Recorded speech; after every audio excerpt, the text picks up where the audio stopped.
जी नमस्कार मित्रों। तो द विज़न में आप सभी का एक बार फिर स्वागत है।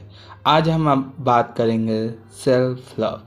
सेल्फ लव की श्रृंखला ये मेरी दूसरी है। पहली जिन लोगों ने नहीं सुनी वो सुन लें, क्योंकि वो मैंने बेस तैयार किया था कि सेल्फ लव आखिर है क्या। सेल्फ लव है ऊपर से नीचे की ओर आना, मतलब हम कितना भीतर से ईश्वर की तरफ जा रहे हैं या हम कहें अपनी तरफ जा रहे हैं। तो सबसे पहले जो आपके चित्र है वीडियो में, आपने इसको ध्यान से देखा होगा। तो उस चित्र में जो उसका मस्तिष्क है वो बुद्धि है, ठीक। और फिर जो जो नीचे है, पहला नंबर कॉन्शियस माइंड, फिर सब कॉन्शियस माइंड, फिर अनकॉन्शियस माइंड, फिर सुपर कॉन्शियस माइंड, फिर कलेक्टिव कॉन्शियस माइंड, फिर स्पॉन्टेनियस माइंड, फिर आत्मा। अब हम बात करेंगे ब्रेन और माइंड में फ़र्क। यहाँ पर जो मनों को बांटा गया है वो बस समझने मात्र है। वो वास्तविकता है या नहीं है इस पर ना जाकर हम समझेंगे, क्योंकि ये मैंने दीप त्रिवेदी जी से मैं मन हूँ से लिया था। तो वहीं से मुझे बहुत ज़्यादा फ़र्क पड़ा है चीज़ों को समझने के लिए, तो मैं उसी का सहारा ले रहा हूँ। तो उसका सहारा आप भी लीजिए। और आगे अब हम बात करते हैं मन और बुद्धि में फ़र्क। तो मन और बुद्धि में फ़र्क के लिए हम सबसे पहले बस ये महसूस करेंगे, अपने आप में ही विचार करेंगे या स्वयं में ही अवलोकन करेंगे कि बुद्धि क्या है और मन क्या है। जैसे जैसे मैं बताता जाऊंगा आप स्वयं पर वो मतलब कि उसका अनुभव करें लेते जाएंगे तो ज़्यादा जल्दी फर्क आ जाएगा। जैसे बुद्धि का मनुष्य के शरीर में भौतिक अस्तित्व है, यह एक कॉम्प्लिकेटेड स्ट्रक्चर है, ठीक। तो बुद्धि क्या है, मनुष्य के शरीर में है, वो दिखता भी है और इसका एक कॉम्प्लिकेटेड स्ट्रक्चर भी है, ठीक। मन का मनुष्य के शरीर में भौतिक अस्तित्व नहीं है, यह कॉम्प्लिकेटेड मैकेनिज्म है। मतलब ये स्ट्रक्चर ना होके ये मैकेनिज्म है। जैसे कि मैंने बांटे हैं उसी तरह ये मैकेनिज्म है, ठीक। बुद्धि का भार होता है लगभग 3 पाउंड, ठीक। और मन का कोई भार नहीं होता, मन सदैव टाइम और स्पेस के बाहर होता है। हाँ, लेकिन भार निकालने के लिए लोग आत्मा की भी भार निकाल लिए, लेकिन इन सब का कोई मतलब नहीं। फिर बुद्धि का भाव सदैव अच्छा या बुरा रहता है, मन का भाव सही गलत होता है।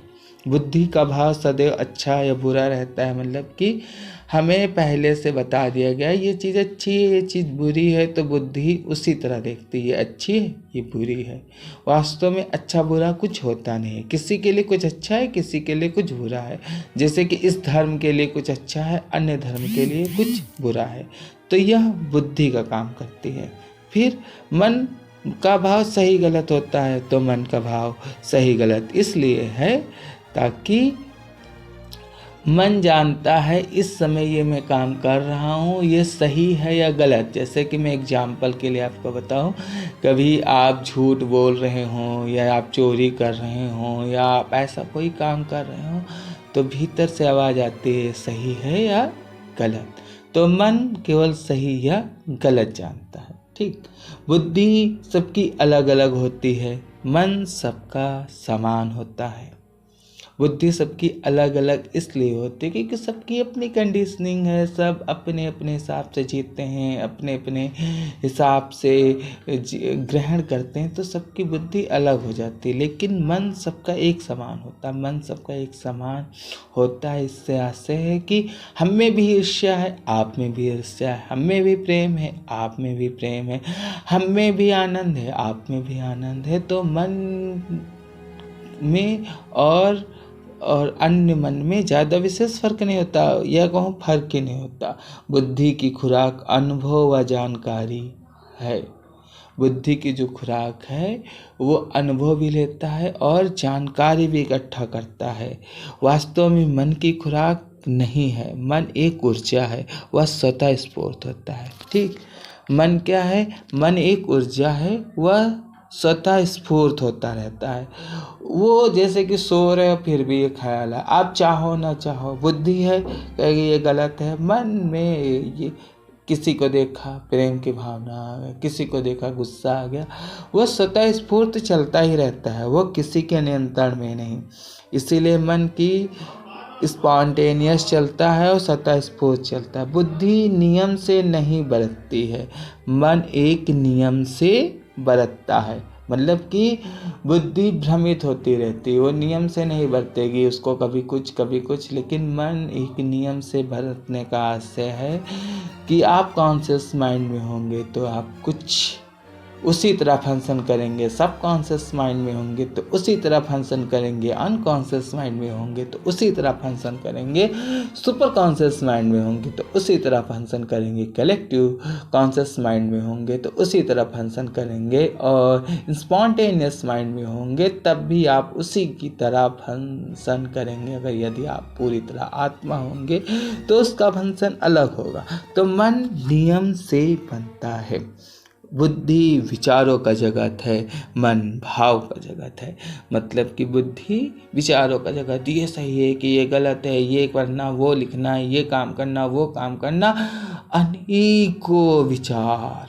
जबकि मन भाव का जगत है, वो बस गाना सुना डूब गया, ये काम किया डूब गया, उसको बस गुस्सा आया तो आया, प्रेम आया तो आया, उसके लिए भावना महत्व है, उसके लिए विचार नहीं। बुद्धि ह्यूमन बॉडी को कंट्रोल करती है, बुद्धि जो है ह्यूमन बॉडी को कंट्रोल करती है, मन बुद्धि को कंट्रोल करता है।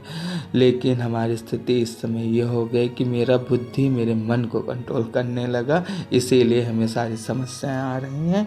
तो उसी पे हम आगे बात करेंगे। बुद्धि में मन की सामान्य तरंगों की दबाने की क्षमता है। मन की शक्तिशाली तरंगों को रोकने का कोई उपाय नहीं है।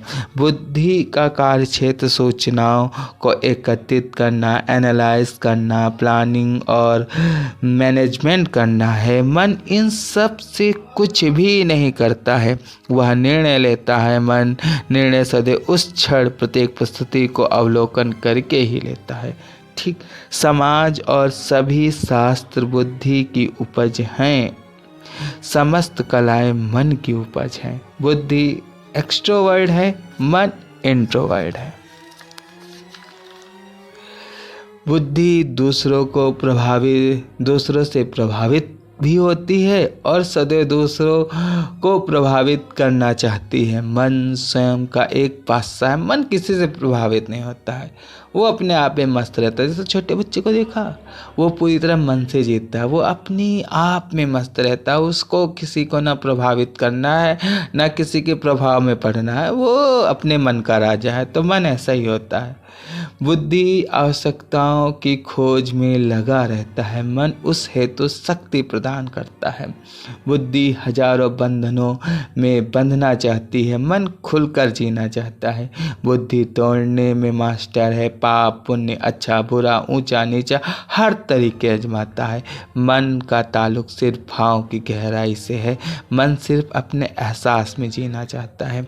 बुद्धि में रत्ती भर क्रिएटिविटी नहीं होती है, यह सिर्फ कॉपी पेस्ट की एक दुकान मात्र है।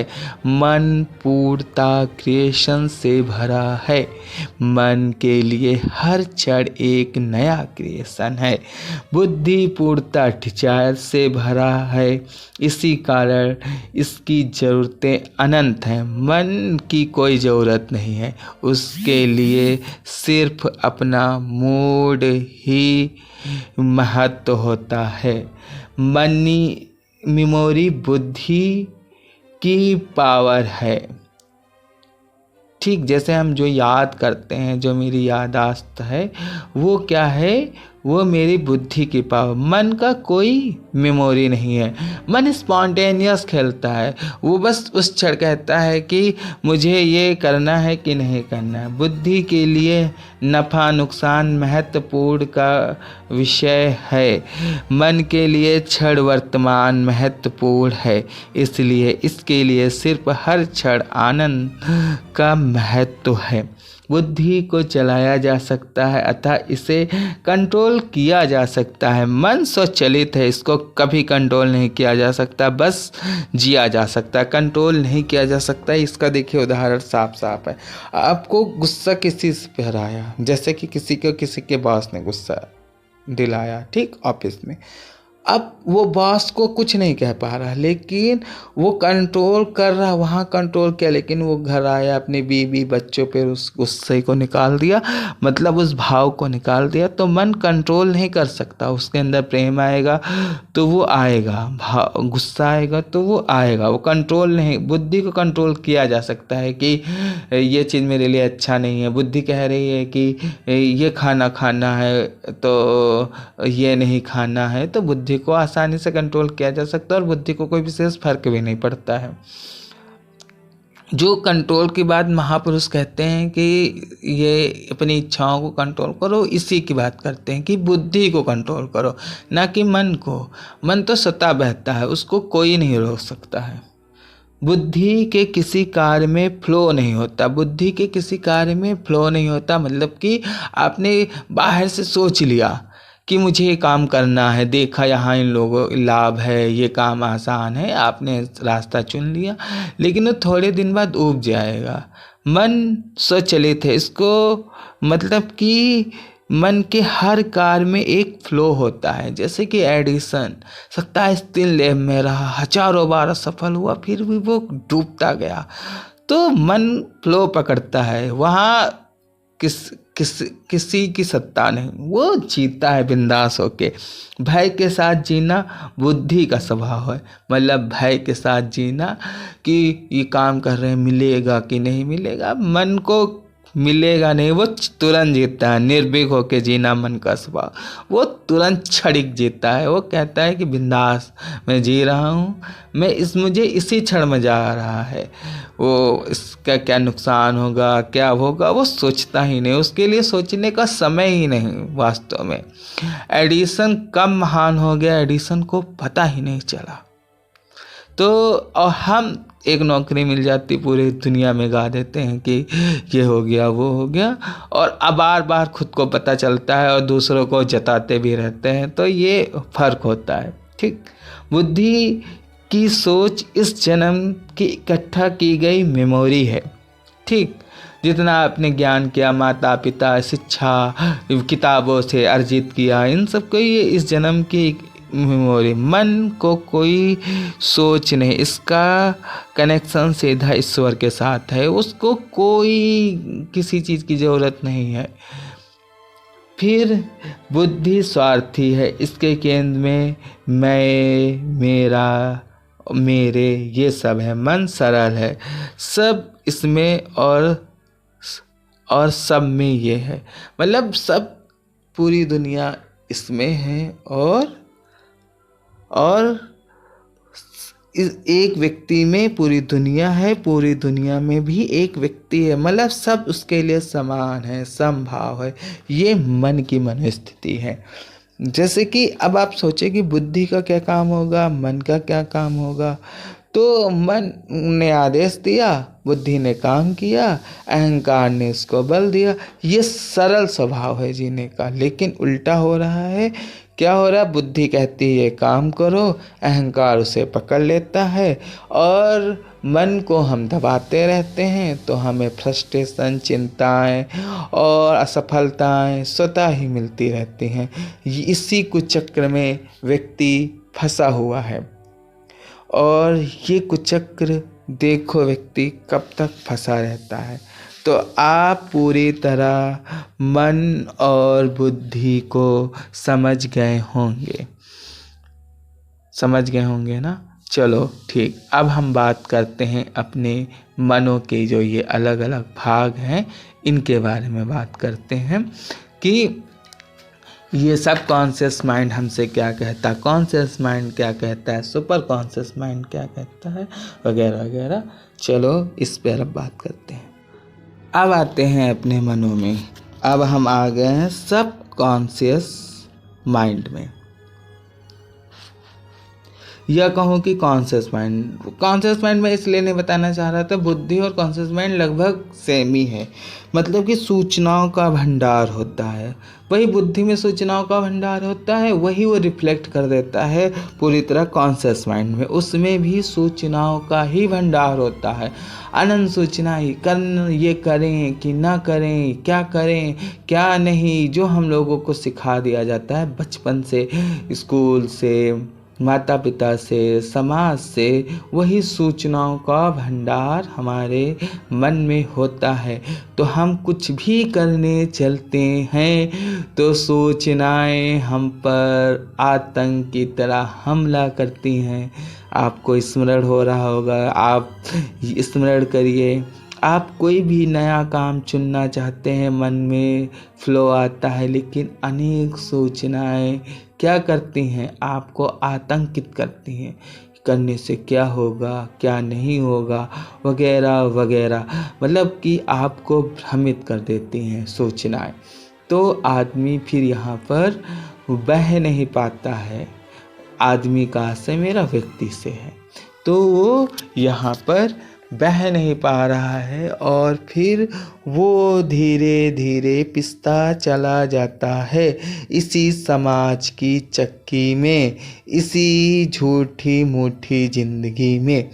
तो इस झूठ मूठ की ज़िंदगी से उबर कर हमें अपनी सूचनाओं को कम से कम इकट्ठा करना है। तो अब यही सेल्फ लव है। सूचनाएं कम से कम इकट्ठा करोगे तो आप जो भी भीतर से आएगा, आप भ्रमित नहीं होंगे तो आप बह जाएंगे। जब बह जाएंगे, और बहने के लिए आए हैं, जहाँ बह गए वहीं परिणाम स्वतः ही आएंगे। अब दूसरा आता है सब कॉन्शियस माइंड, या भावुकता का शिकार है, इसी में होता है भावुकता की। ये मेरे पिता है, ये मेरे माता है, ये मेरे गुरु हैं, ये मेरा मित्र है, ये मेरा शत्रु है, सब चीज़ें मित्र शत्रु सब भावना है। तो ये मेरा धर्म है, ये मेरा वगैरह वगैरह, ये मतलब कि मैं मेरा ये आदमी पकड़ के रखता है। यहीं पर भावना उसे रोकती हैं, उसे कोई काम करने से, उसको मन से बहने से रोक देती है भावना, क्योंकि वो बाहरी की परिस्थितियों से को देखना शुरू कर देता है। ये मेरा है, ये मेरा है, और अपने जो भीतर के नीचे के मन होते हैं, जो जादू वाले मन होते हैं, उनको वो करना ही भूल जाता है और उनकी बात सुनना ही भूल जाता है। तो भावुकता तो होना सरल सी बात है। तो इसमें बहुत ज़्यादा चिंता करने की, अगर भावना से जुड़े हैं तो इसमें कोई विशेष बात नहीं है कि हमें सिखाया ही गया है, जुड़े हैं, बस इसके दृष्टा बन जाना है। वो आगे हम आपको बताएंगे कैसे क्या करना है। बस है तो है, अब क्या करें। अब जो ले लिया जाने अनजाने, जो मैंने अपना समझ लिया, अब जो ले लिया तो ले लिया, उसका कोई उपाय नहीं। आगे हम बात करते हैं अनकॉन्शियस माइंड। अनकॉन्शियस माइंड चिंता, व्यथा इसमें प्रवेश करता है, दुख और चिंता इसी में रहता है। मतलब ये नहीं मिला तो दुख, भविष्य की चिंता, ये नहीं होगा तो क्या होगा, तो ये पूरी तरह घेर लेता है। अब हम कोई काम करने चलेंगे, कुछ नया करने जाएंगे या मन के साथ बहने जाएंगे, तो ये चिंता और दुख पकड़ ही लेगा। कोई चला गया, जबकि जीवन आवन जावन है, कभी कुछ, हर चीज़ आवन जावन है, हर चीज़ मिलना बिछड़ना है। इस इंसान को भूल जाता और अहंकार से वो पकड़ लेता, ये जाना नहीं चाहिए, ये मेरा है, और ऐसे ऐसे ख्याल आते हैं। फिर भविष्य की चिंता उसी थम जाती है, फिर वो उसके जाने पर दुख होता है। तो ये मन जब इस तरह के हम भ्रम में रहते हैं, तो ये मन पूरी तरह तीव्र होता है और यहीं से अधिकांश बीमारी और ये सब आते हैं, क्योंकि ये मन साथ में ये सब लाता है। फिर नेक्स्ट माइंड है super conscious mind. Super conscious mind का से यहीं से बच्चा जन्मता है। जब हम पैदा होते हैं तो इसी माइंड के साथ आते हैं और हमें इनके नीचे के मनों पे धीरे धीरे उतरना होता है, लेकिन गलती से हम ऊपर के मनों पर बहते चले जाते हैं और फिर समस्याएं और ये सारी स्वतः आने लगती, जबकि हमें नीचे के मनों में आना होता है। तो सुपर कॉन्शियस माइंड हम लेकर ही होते हैं। तो क्रोध, प्रेम की ऊर्जा यह व्यक्ति का मूल स्वभाव होता है। क्रोध और प्रेम का सहयोग करना चाहिए, इस ऊर्जा का प्रतिभा को ढकेल दे। मतलब कि प्रेम और ऊर्जा का ही हमें सहयोग करना चाहिए। क्रोध है, आ रहा तो आने दो। प्रेम है, आ रहा तो आने दो। छोटा बच्चा है, उसको जिससे प्रेम आता है वो प्रेम कर लेता है, जिससे क्रोध आता है वो क्रोध कर लेता है। उसे चीज़ नहीं मिलती वो रो लेता, पटक, फिर वो भूल जाता है, वो नेचुरल हो जाता है। उसी तरह हमें प्रेम और क्रोध को बहते रहना है। अगर प्रेम आ रहा तो वेलकम, क्रोध आ रहा तो वेलकम, और मनुष्य की यही वास्तविक ऊर्जा है। लेकिन हाँ, एक बात हम बता दें, एंगर और टेम्पर में फ़र्क होता है। ठीक, तो आप अपने टेम्पर को, जो चिंताएं इनसे आती हैं, उसे क्रोध मत समझ लेना। क्रोध तो बहुत ही बेहतरीन। क्या महावीर को क्रोध नहीं आया? क्या बुद्ध को क्रोध नहीं आया? इनको सबसे ज़्यादा क्रोध आया। इन्होंने अपनी क्रोध की ऊर्जा को परिवर्तित कर दिया पूरे हिंदू समाज को उस समय बदलने के लिए। तो क्रोध बहुत ही अच्छी ऊर्जा होती है। क्रोध को आप अपने टेम्पर से ना लीजिए। क्रोध का होता है ये चीज़ मुझे नहीं पसंद आई है और ये चीज़ गलत है और मैं खुद साबित करूँगा कि आप लोग गलत सोच रहे हैं और मैं सही सोच रहा हूँ। अपने आप को प्रूव करूँगा और दुनिया को दिखाऊँगा कि आपका नज़रिया मेरे नज़रिया से फ़र्क है। बस क्रोध इतना है। लेकिन टेम्पर, आपका मेरे नज़रिए से फ़र्क हो तो ऊपर आतंक करने लगेंगे, उससे लड़ाई करने लगेंगे, बहसबाजी करने लगेंगे, बहुत लोग मारपीट में आ जाए। तो ये टेम्पर है। इट्स नॉट कॉल्ड ऑफ क्रोध। क्रोध होता है जो अपने आप को साबित करने में लग जाता। और दूसरा प्रेम। प्रेम अगर हो गया तो बल्ले ही बल्ले, तो वो उसको दिखाने के लिए या उससे ऊर्जा लेता रहता है और अपने आप को प्रेम में पड़ गया तो उसमें भी वो बह जाता है। ये दोनों एनर्जी बेस्ट है, पता है, क्रोध और प्रेम। और यहीं से वास्तविक ऊर्जा का उत्पन्न होता है। अब कलेक्टिव कॉन्शियस माइंड, इस अवस्था में मन अन्य मन से जुड़ने लगता है, जिसे कलेक्टिव माइंड कहते हैं। इसमें टेलीपैथी संभव है। यह कमज़ोर और मजबूत रहता है। ठीक, अब इस कलेक्टिव माइंड में क्या होता है कि इस अवस्था में मन अन्य मनों से जुड़ने लगता है। जैसे कि इस अवस्था में जो व्यक्ति है, अब ऐसे कलाकार ज़्यादातर इसी में रहते हैं। इसमें रहेंगे तो वो कुछ भी करेंगे तो लोगों को अच्छा लगेगा।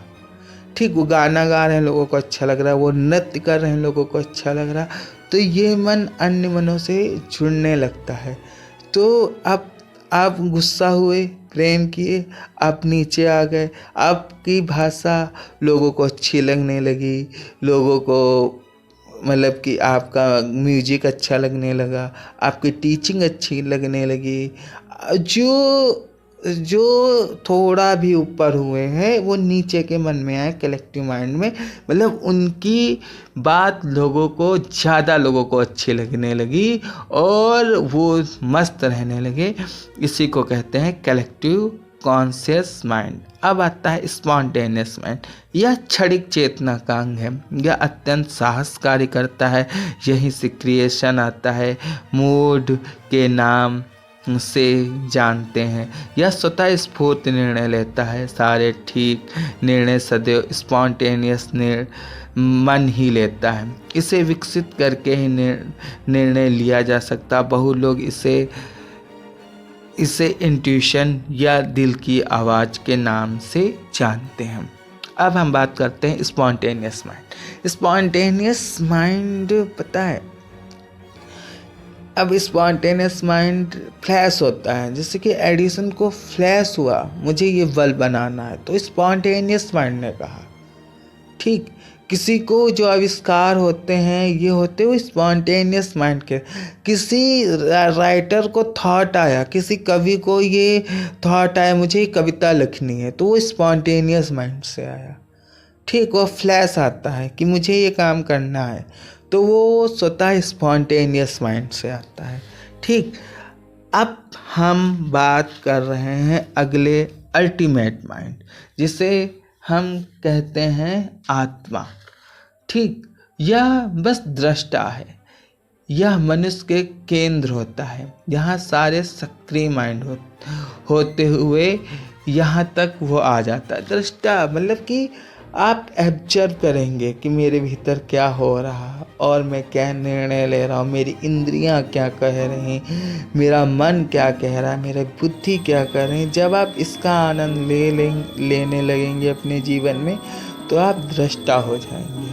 और इसी में आए हैं जैसे कि कृष्ण, बुद्ध, ठीक, और बहुत से महापुरुष जो हुए हैं इन्हीं दृष्टा में ही आए हैं।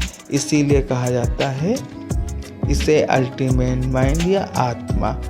अब आपको सेल्फ लव का रियल मीनिंग समझ में आया होगा। अभी तक आप लोगों ने सुना होगा कि ये करो, वो करो, मेकअप करो और अपने बॉडी से करो। इसमें कहाँ बॉडी ना कुछ, बस आपको नीचे नीचे उतरते जाना। जैसे जैसे आप नीचे उतरते जाएंगे चीज़ें आपकी बेहतर होती जाएंगी। It is called off self love. अब आपको सेल्फ लव के बारे में समझ में आया होगा। अब हम दूसरी बात करेंगे कि अब मनुष्य अपनी साइकोलॉजी पे बरतता है और अपना ये अल्टीमेट माइंड या आत्मा को कैसे मजबूत करेंगे, अब हम नेक्स्ट वीडियो पे इसकी बात करेंगे। जी धन्यवाद। और मेरे चैनल को लाइक करिए, सब्सक्राइब करिए और शेयर करिए। ज़्यादा से ज़्यादा लोगों को सही बात बताइए। लोग भी खुश रहें, आप भी खुश रहें, सब मस्त रहें। यही जीवन है, इसी को जीना है। हमने अपने जीवन में बहुत ज़्यादा प्रयास करके बहुत इन चीज़ों को समझा है और जिया है। जब से जिया है तो अनंत आनंद, अनंत प्रेम और अनंत ज्ञान में बहने लगा हूँ। तो मुझे लगा आप लोगों के साथ भी शेयर किया जाए। जी धन्यवाद।